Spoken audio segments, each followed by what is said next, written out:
powered by Better Qualified.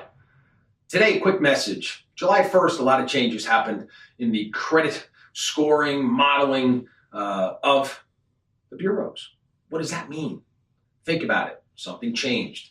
So unless you're in the field like we are, probably didn't pay attention to it. The good news is it's better for you. Why? Because now collections, judgments, tax liens are going to have to be not triple verified, 4-time verified by 4 important pieces of information.